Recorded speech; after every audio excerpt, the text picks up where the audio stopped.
Dengue একটা climate sensitive disease. ক্লাইমেটের চেঞ্জের সাথে সাথে এই ডিজিজের মানে বাড়ে কমে। তিনটা জিনিসের সাথে ডেঙ্গু বাড়তি কমতিটা এটা ডিপেন্ড করে। এক নম্বর হচ্ছে ওয়েদার, যদি বৃষ্টি বাড়ে, যদি আর্দ্রতা বাড়ে, যদি হিউমিডিটি বাড়ে, ডেঙ্গু বাড়বে, ডেঙ্গুর মশার প্রজনন বাড়বে। দুই নাম্বার হচ্ছে সার্কুলেটিং সেরোটাইপ, ডেঙ্গুর কোন ভাইরাসটা এবার প্রিডমিনেট করছে এটা। তিন নাম্বার হচ্ছে আমাদের সিটি কর্পোরেশনের অ্যাক্টিভিটি, জনগণের এখন যেটা ফেভারেবল কাজ করছে সেটা হচ্ছে আমাদের রেইনি সিজন এক্সটেন্ডেড হয়ে গেছে। সেপ্টেম্বর মাসে প্রচুর বৃষ্টি, অক্টোবর মাসে বাংলাদেশের ইভেন কিছু দিন হাইয়েস্ট রেইনফল আমরা দেখেছি। এক পশলা বৃষ্টি হলেই একটা গলিতে কয়েক মিলিয়ন সোর্স তৈরি হয়ে যায়। প্রত্যেকটা জায়গা যেখানেই পানি জমবে, একটা চিপসের প্যাকেট থেকে শুরু করে ফেলে দেওয়া সব ধরনের জিনিস, এমন কিছু জিনিস আছে আমরা কখনোই চিন্তা করি না যে এই জায়গায় মশা লার্ভা জন্মাতে পারে। যেমন মনে করে এক পাটি জুতা, বাচ্চার স্কুলে ফেলে দেওয়া এক পাটি জুতা, সেখানে ভিতরে আমরা কতটা লার্ভা পেয়েছি।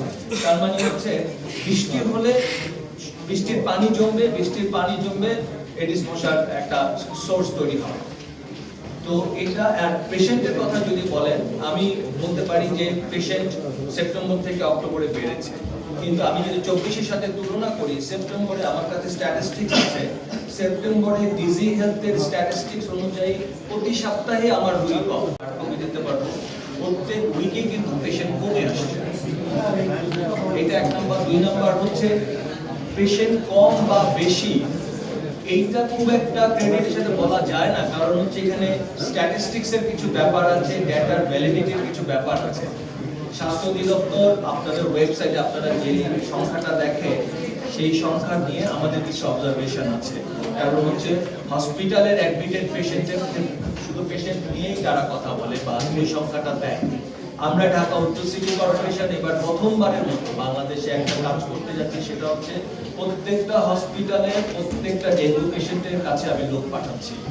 আমি একটা স্টাডি করতে চাচ্ছি যে আমরা ইপিআই সুপারভাইজার থেকে ট্রেন আপ করেছি, আমরা একটা প্রশ্ন করে দিয়েছি যে এই রোগীটা বেসিক্যালি কোথা থেকে আসছে, এটা আগে কখনো করা হয় নাই, এটা আমরা করতে চাচ্ছি।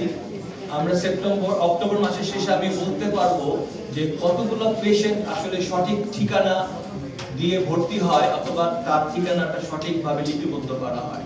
কারণ হচ্ছে রোগীর ঠিকানা যদি সঠিক না থাকে, তাহলে পুরো অ্যাক্টিভিটি, মশার অ্যাক্টিভিটিটাই কিন্তু ডিস্টর্টেড হয়ে যায়। সব রোগী যদি মোহাম্মদপুরের ঠিকানায় ভর্তি হয়, তাহলে মোহাম্মদপুরে যেখানে আমার একবার কাজ করার কথা, সেখানে আমি 10 বার কাজ করছি। ওভারডোজ হয়ে যাচ্ছে, আমার ম্যান পাওয়ার, মানি, সময় সবকিছু অপচয় হচ্ছে।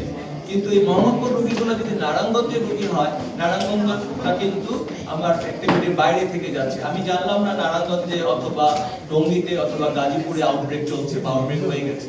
সেই জন্য আমরা প্রথমবারের মতো এবার প্রত্যেকটা রোগীর কাছে লোক পাঠাচ্ছি। অলরেডি আমার এই কার্যক্রম শুরু হয়ে গেছে।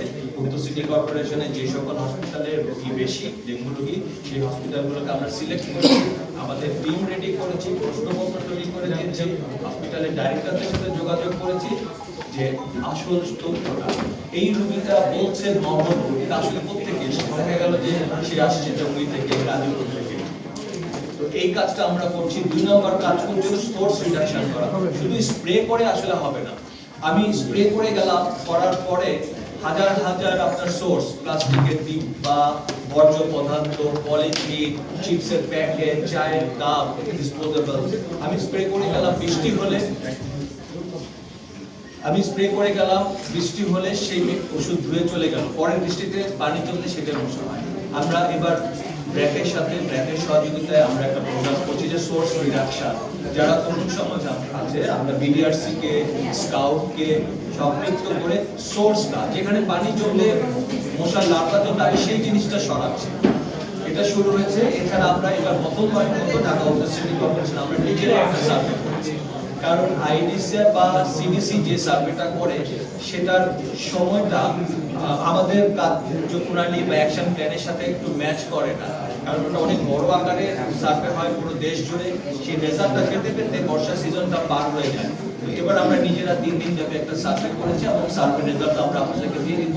সার্ভেতে যে ফাইন্ডিংটা আসছে যে সোর্স বাড়ছে, যেহেতু বৃষ্টি হচ্ছে, বৃষ্টি হলে যে কোনো কিছুই সোর্স হয়ে যায়। এই তিনটা কার্যক্রম আমরা স্পেশালি করছি।